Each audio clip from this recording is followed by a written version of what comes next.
Coming up on Jerusalem Dateline, unrest growing on the streets of Iran while Nicolas Maduro faces narco-terrorism charges in the U.S. Plus, U.S. college student leaders in Israel strategize about combating anti-Semitism back home. And on the Temple Mount, where exactly were the first and second temples? One engineer shares his observations and conclusions. All this and more coming up on this edition of Jerusalem Dateline. Hello and welcome to Jerusalem Dateline. I'm Julie Stahl. 2026 is starting off with a bang in terms of international news. Venezuelan President Nicolas Maduro was captured and extradited to the U.S. to face charges of narco-terrorism. And in Iran, the unrest and protests are growing. Here's the latest on these stories and more. Demonstrations in Iran are entering their second week, fueled by soaring prices and deep frustration with years of international isolation. Protests have spread to more than 220 locations across most of Iran's provinces, including the capital, Tehran, as the Islamic Republic's economy continues to unravel. Iran's currency has plunged into a free fall, with the rial now trading at more than $1 million to $1 US. Iran's supreme leader, Ayatollah Ali Khamenei, dismissed the unrest and issued a warning as security forces moved to contain the demonstrations. We talked to protesters. The officials must talk to them. But there is no benefit to talking to rioters. Rioters must be put in their place. According to the U.S.-based human rights activists' news agency, at least 19 people have been killed and more than 990 arrested, underscoring the growing volatility facing the regime at a moment of heightened international pressure. That pressure is now being amplified beyond Iran's borders. The weekend capture of Venezuelan leader Nicolas Maduro and his wife in a surprise U.S. nighttime operation puts more pressure on Tehran. Venezuela has long served as a critical lifeline for the mullahs, allowing the regime to bypass sanctions in order to fund its armed proxies in their war on Israel. Hezbollah has also benefited by using Venezuela to raise funds through criminal and narcotics ties. After returning from meeting with President Trump in Florida, Israeli Prime Minister Benjamin Netanyahu praised the operation. We congratulate President Trump on his decision, and we also salute the American military forces who carried out a perfect operation. We know how to appreciate something like that. Netanyahu also confirmed Iran's nuclear program was central in his talks with Trump. We reiterated our common position of zero enrichment and the need to remove the 400 kilograms of enriched material from Iran. Venezuela's now acting president, Delcy Rodriguez, delivered a combative address on Saturday, suggesting that Israel played a role in the decision to launch the U.S. operation against her country. The governments of the world are simply shocked that it is the Bolivarian government of Venezuela which is the victim and subject of an attack of this nature, which has without a doubt a Zionist tint. Rodriguez demanded the couple's release, accused Washington of targeting Venezuela's energy resources, and ordered troops to be deployed across major cities. For Iran, the fall of Maduro comes at a moment of deep internal unrest, stripping the regime of an overseas lifeline just as its economy falters and protests spread nationwide. According to new intelligence reports, Iran's supreme leader Ayatollah Ali Khamenei has a plan to leave Tehran if his regime collapses. The 86-year-old cleric would go to Moscow with his family and inner circle if security forces fail to crush the expanding protests. The report comes as demonstrations continue to spread nationwide, marked by increasingly open defiance of the Islamic Republic. Speaking with CBN News Middle East Bureau Chief Chris Mitchell, global terrorism expert Dr. Amir Hamidi emphasized that what is unfolding now is not just another wave of unrest, but possibly a historic moment for the people of Iran. Chris, what we are witnessing right now is not an isolated event. It is a turning point, I think, and this is a nationwide demand to end Islamic Republic after 47 years of repression across Iran from Tehran, Isfahan to Shiraz. And Iranians are chanting, no to Gaza, no to Lebanon. I give my life for Iran, along with the death to the dictators, death to the Khamenei. And this is very interesting. We've seen this is happening, chanting all over Iran. And this is a year that I do strongly believe that the Islamic Republic will be toppled. As pressure mounts, Tehran is lashing out at Israel. The foreign ministry is accusing Israeli leaders of stirring unrest. Actions or statements by the Prime Minister of the Zionist regime, as well as by certain radical U.S. officials regarding Iran's internal affairs, are nothing but incitement to violence and killing in the language of international norms.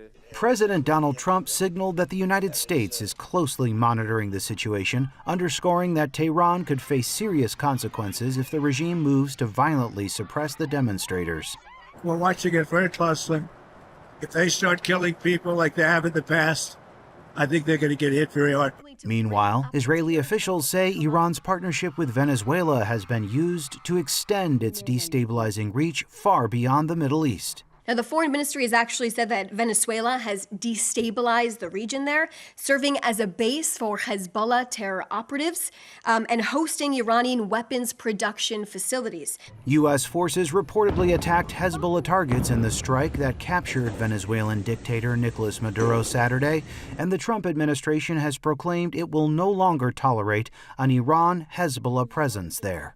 Against that backdrop, Israel carried out airstrikes on Hezbollah and Hamas targets in southern and eastern Lebanon, continuing to confront Iranian-backed threats. Joshua Swanson, CBN News, Jerusalem.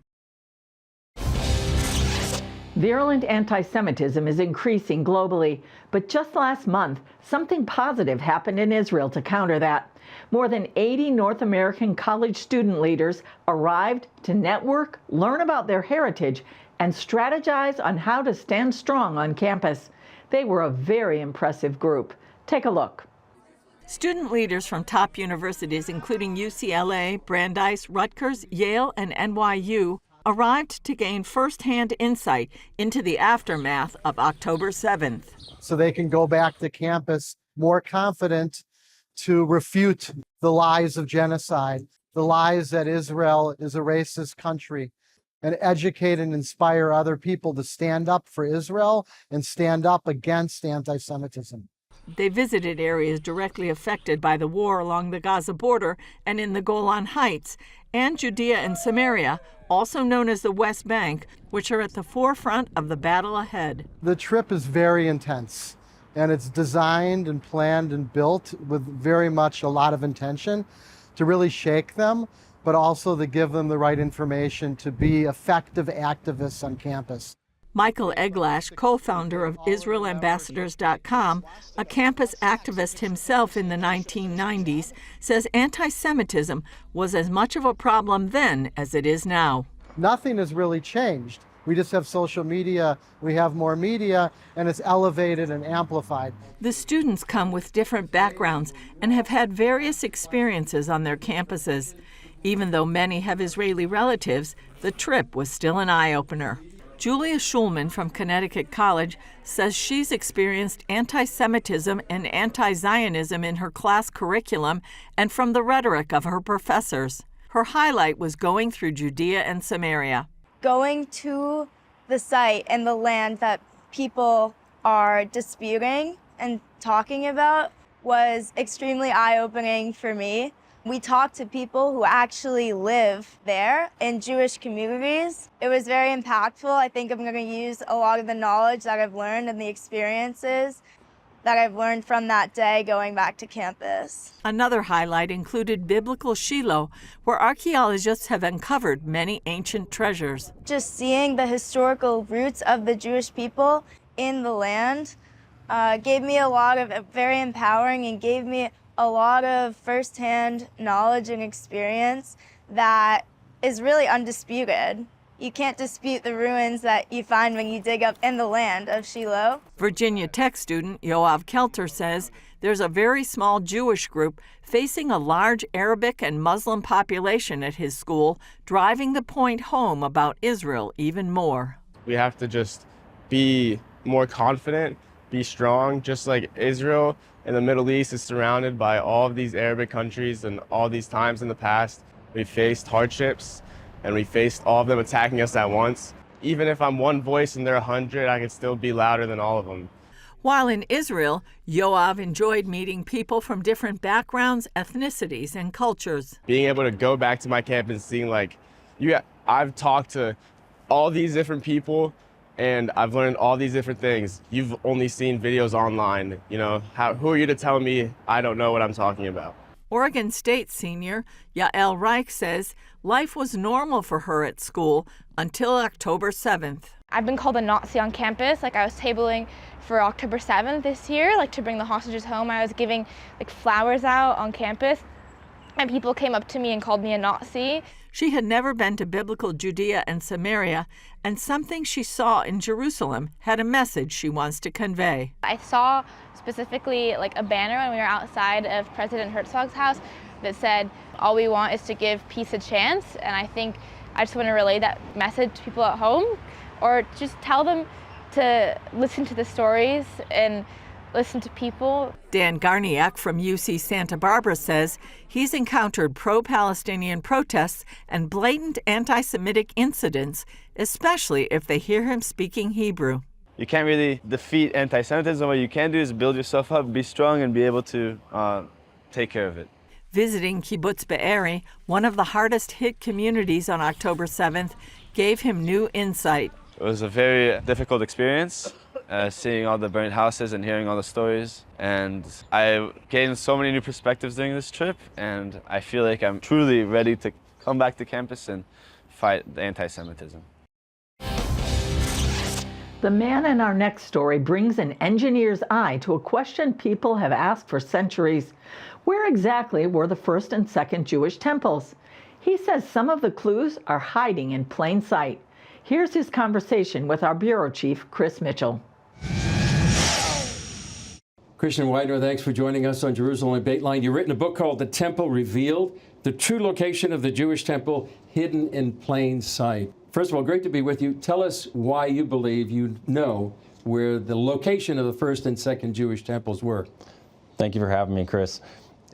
Because there's two landmarks that I think have been overlooked that really go back to the original Jewish temple, I would say even the first temple, actually. And so how do we know that there's landmarks?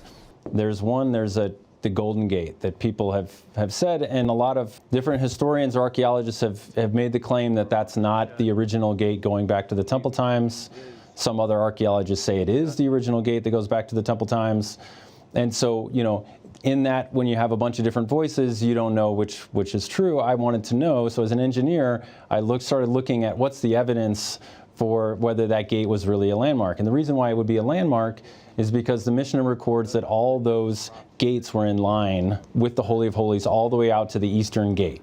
And so if the Golden Gate is actually an original gate from the temple, then it's a genuine landmark.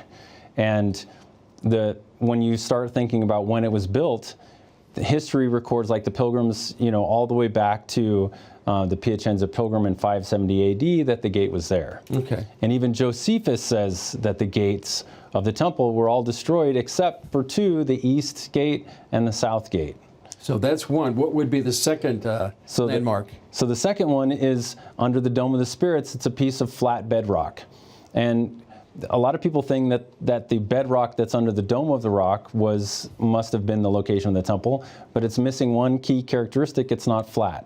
And a threshing floor had to be a flat surface, and there is a perfectly flat bedrock surface on the Temple Mount platform, and it's actually under the Dome of the Spirits. It was certified as being bedrock by Charles Warren in his survey of Western Palestine, so we know that it is really bedrock, and it's perfectly in line with that gate. Perpendicular, a line through that gate, lines are up directly onto the Dome of the Spirits. The probability of that happening by accident is 0.07%. or 99.93% chance that that alignment is on purpose. And so the scriptures tell us in 2 Chronicles that the temple was built on the threshing floor. Good. Yeah, so if you have the threshing floor, you know where the Holy of Holies was. Right. We have the record that the east gate was built directly in line with the temple. And we have historic records that show that the east gate was never destroyed. And so then you have actually the two landmarks that show you where the temple really was. Yeah, so the Dome of the Spirits is a bit north of the... It is north of the current the Dome of the Rock. Charles Warren was a British archaeologist, explorer back in the 19th century. He was actually one of the few people who've been able to do genuine archaeological investigations on the Temple Mount. Since that time, it's basically been closed, and then hence the debate and the speculation about where the temple is located. But I think the evidence has been actually hidden in plain sight. Yeah. Two things that have never been moved. One that's bedrock, that means it goes all the way back to the time of really Abraham and Isaac, but when David bought the threshing floor of Aruna, and then the Golden Gate that also goes back to the time of the temple. So it's fascinating, and you put all that in the Temple Revealed, the true location of the Jewish temple, hidden in plain sight. So if this is true, what are the consequences? What's the significance of this? So the significance is you could actually build a Jewish temple north of the Dome of the Rock, and you wouldn't interfere with any Muslim structures. So there's that. Of course, there's obviously a lot of implications religiously and politically associated with that, but I think it also proves that this is genuinely the location of the Jewish temple. And so if there's a question about whether there really was a Jewish presence on the Temple Mount or not, I think this should settle that question as well and show that they really do have a place in history centered at that location. And I think for believers, it also points to there's a messianic tradition about the Lord coming back, the Messiah coming through the East Gate, and it kind of establishes that is the gate that we should be looking for. In fact, there's even a prophecy in Ezekiel 44, I looked to the gate that faces east, and it was shut because the Lord, the God of Israel, has entered by it, therefore it will remain shut. And we look at it today, and it's walled up, and we see a genuine gate, right? Fascinating. A fulfillment of prophecy. And so how can people get your book? So you can find it on Amazon and also my website, endtimesberean.com. You can actually even download a free PDF and take a look at all this evidence. Sounds great. Christian, thanks for joining us. Thank you very much, Chris. Thanks to the support of our partners, CBN Israel meets the needs of Israelis in many different ways. Sometimes it's about providing food and helping people with home repairs. Other times, the needs are psychological, brought on by war and trauma. The woman in our next story is on the front row for it all, and it's her joy to be part of the process. Here at CBN Israel, our team works tirelessly to ensure we impact the lives of the families and individuals that reach out to us for help. They insisted of contacting us because they wanted to express their gratitude. They kept calling social services to convey their gratitude and their thanks. It is a miracle for me to know that someone sees us. Thank you for the food, the clean bed, and the attention. I wish we could have more hours in a day so we could spend more time with these people and help more families. A lot of Holocaust survivors need also psychological help. And there are different degrees. So some of them only need somebody to come and spend time with them because they're lonely. Through practical aid, compassionate support, and a message of hope, our team strives not only to meet immediate needs, but also to empower people with the tools and advice they need to move forward and sometimes rebuild their lives. Yulia is CBN Israel's project lead for new immigrants and the elderly. She works very closely with our beneficiaries and can share an inside look at the situation in Israel. These cities couldn't help these immigrants that are not very new. Somehow the municipalities were not able to help these people to get established and their children to get a better lives. Second generation that is still having the same problems that their parents had when they just arrived. And for those of you who are watching this, and of course, we're very, very grateful for all the financial support, but also we would really appreciate your prayers for our work. And we need wisdom, we need God's guidance to reach those who are most in need, and that He would lead us to the right people. We're able to help in a significant way. So it's something that is really tangible. And so often people say that nobody else helped them, or it was difficult and they almost lost their hope. And then we came along and we really changed their lives sometimes. It's not always easy because you're exposed to difficult situations, and sometimes there is no easy answer how to help. But I think it's also wonderful because in these difficult situations, we're able to bring people comfort and express God's love in our actions. Shoshana, I'm deeply grateful for the care, the warm room, and the respectful treatment. At my age, this is not taken for granted. Thank you for reaching out in such a difficult time. The feeling that someone is thinking of us gives me strength to carry on.